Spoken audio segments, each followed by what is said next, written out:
Providing safe, effective, and appropriate pain control requires knowledge of and competency with fundamentals, which include conducting comprehensive assessment, responding to patient factors, and understanding relevant drugs, their effects, indications, and contraindications. A thorough medical and dental history review, vital signs, and discussion of contraindications is important.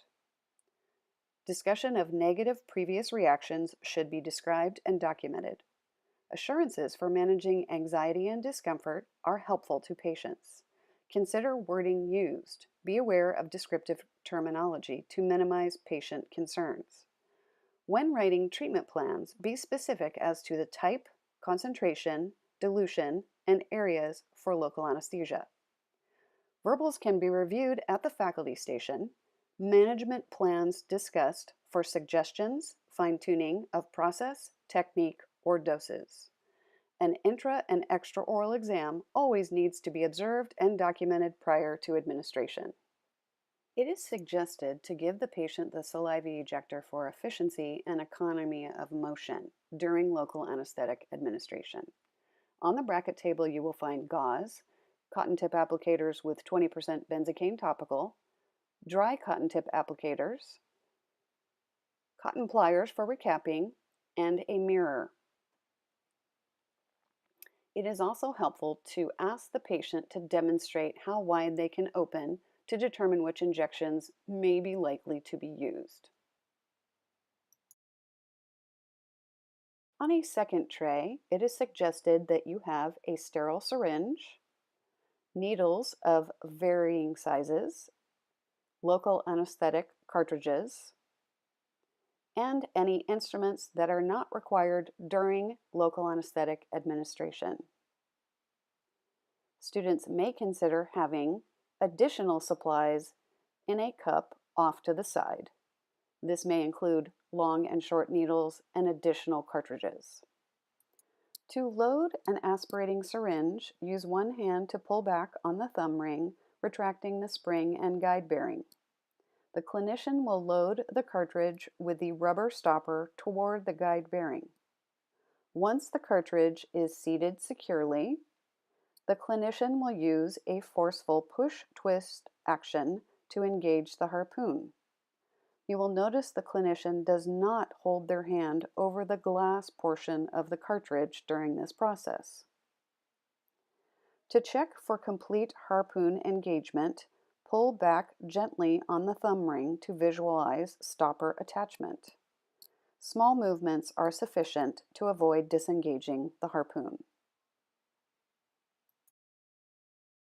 The next step will be to attach a sterile needle to the syringe.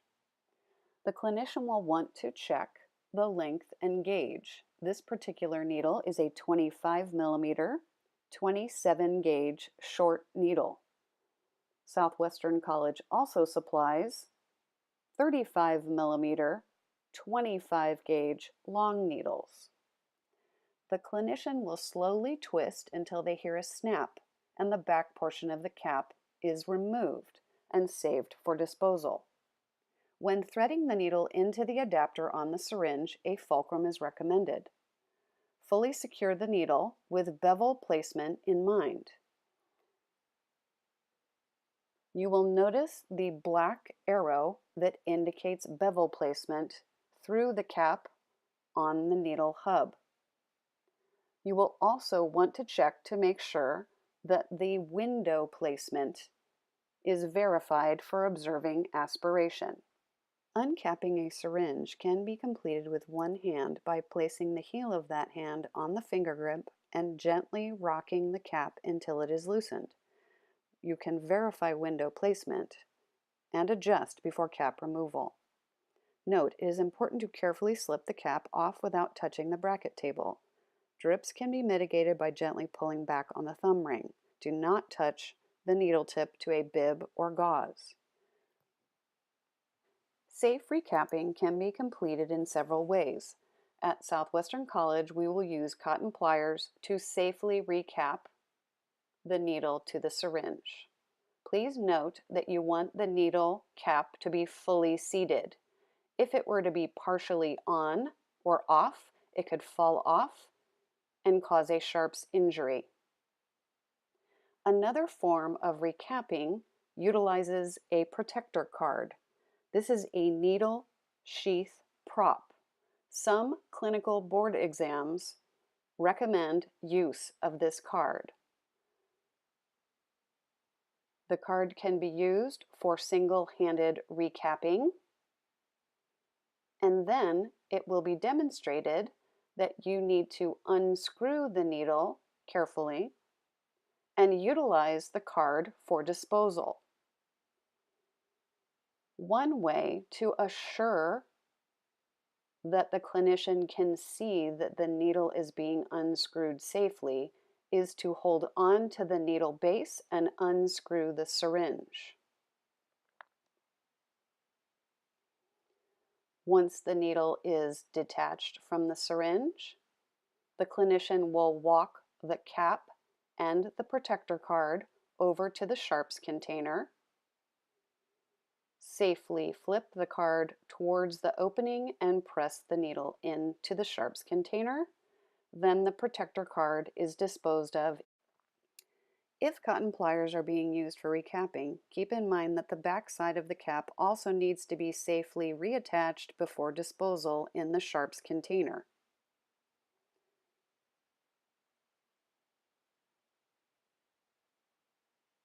The next section will review the use of the safety needle, a training needle used in pain control or for practice. The paper cover needs to be removed so that the cap can be unsealed.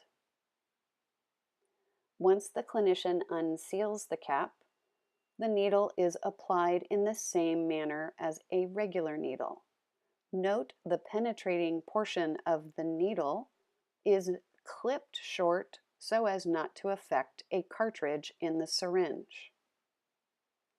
The needle will be fully seated, considering bevel and window placement. Once the cap is removed,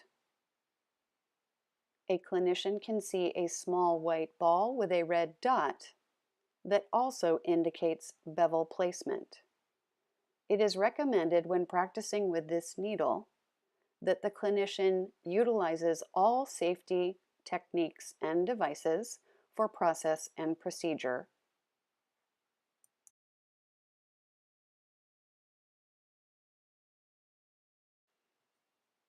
This completes an overview of technique and local anesthetic setup. The following chapters will cover local anesthetic verbals for each injection, a technique review, and suggestions for safety.